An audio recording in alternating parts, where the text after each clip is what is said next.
Bonjour à tous et bienvenue dans cette nouvelle vidéo. Alors aujourd'hui, vidéo dédiée au langage EM et donc à Power Query.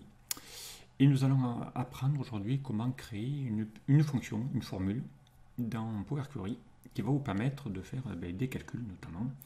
Et ici, un calcul qui va vous permettre de pouvoir calculer le total des ventes d'un tableau en utilisant ici une formule qui va vous permettre de pouvoir ici multiplier les quantités fois les prix unitaires pour avoir ici le total des ventes.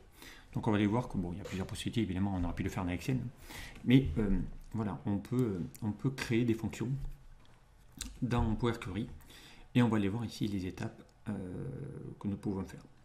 Alors, première étape, on le voit ici, c'est de créer la fonction déjà via donc une requête vide et on va apprendre à créer donc une fonction. Okay. Pour ça, eh bien, onglet données, d'accord, et on va ici obtenir les données à partir d'une requête vide. D'accord, on va le faire ici à partir d'autres sources et requête vide. Ok, et vous allez voir là, Excel va ouvrir Power Query.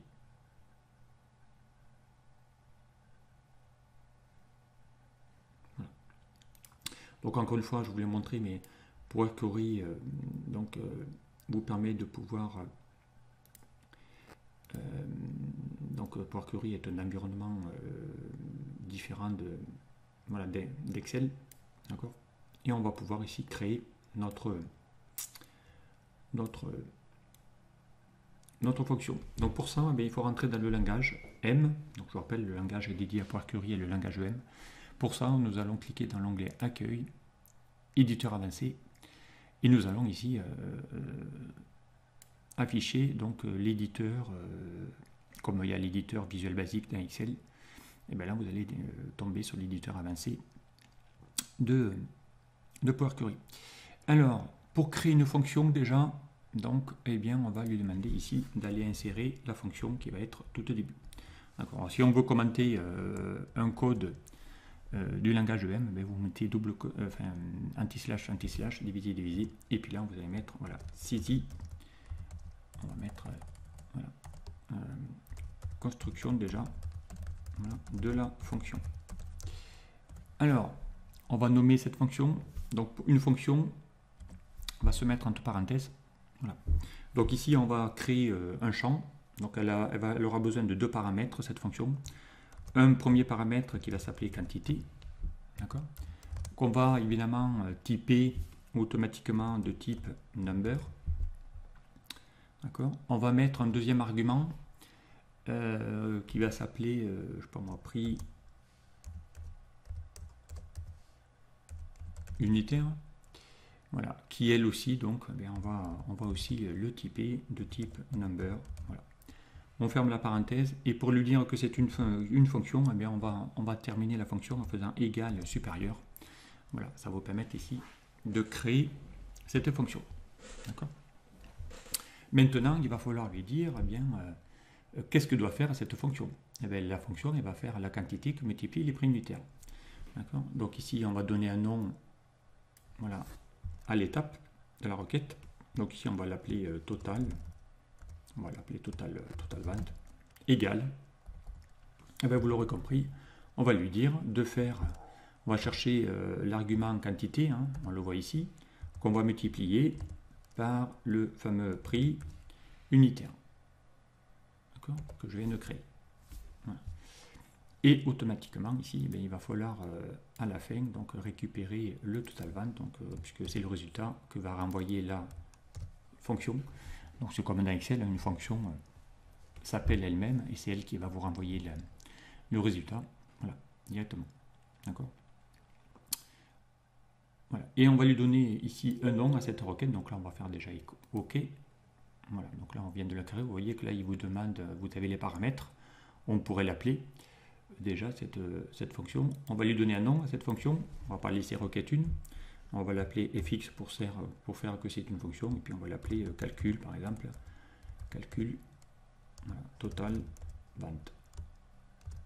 Ok, directement. Voilà, calcul total vente. Alors exemple ici, hein, si on lui fait appeler une macro. Voilà, si je fais ici 10, voilà, prix unitaire 2, voilà, si je lui dis de l'appeler, eh bien, il va vous mettre que ça fait 20, 10 fois 2, ça fait bien 20, il vous met ici le résultat. Donc ici, elle fonctionne bien. 10 fois 2, ça fait bien 20. Ok, voilà ici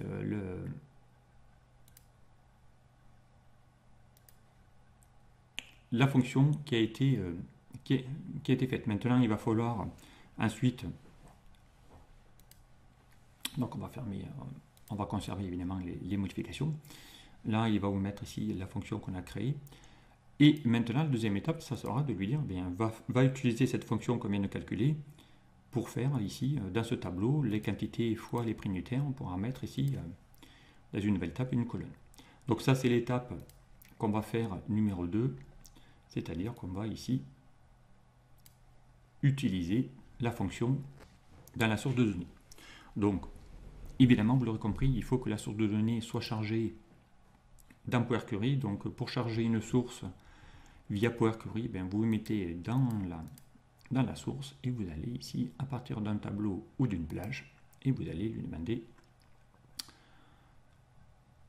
voilà, de charger la source. D'accord? Ici, elle va s'appeler table vente. Ok? On va avoir ici toutes les données prix unitaire fois prix unitaire et les quantités. D'accord? On va juste ici mettre un petit format de date, mettre que les dates seules sans les heures. Voilà, c'est quand même un peu mieux. Et maintenant, eh bien, on va lui demander dans cette table d'utiliser la fonction qu'on a utilisée. D'accord? Donc pour ça, eh bien, on va lui demander d'aller ici dans l'onglet ajouter une colonne. On va lui demander d'appeler une fonction personnalisée. Donc on va cliquer sur ce bouton. D'accord? Alors là, il vous demande quel est le nom que vous allez donner à la nouvelle colonne.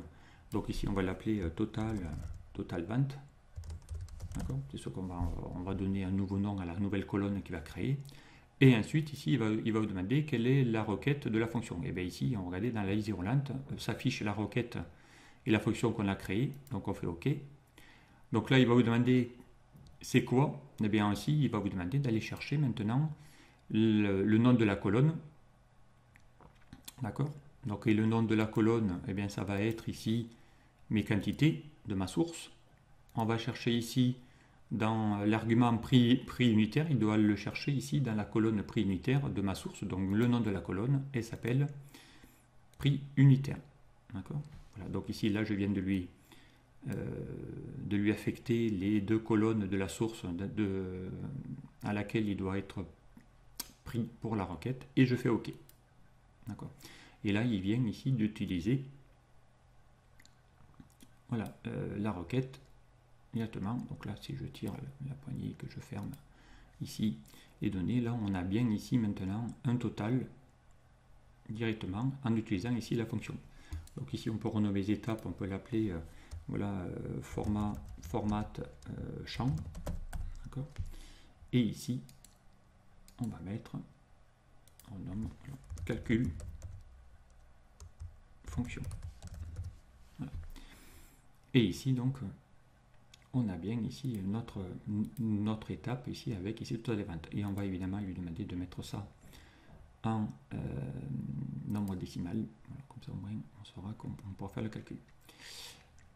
Voilà, et bien maintenant on va lui dire qu'est-ce qu'on fait de cette requête. Et bien on va lui dire fermer charger dans. D'accord. On va lui dire de créer un nouveau tableau dans une nouvelle feuille. On fait OK.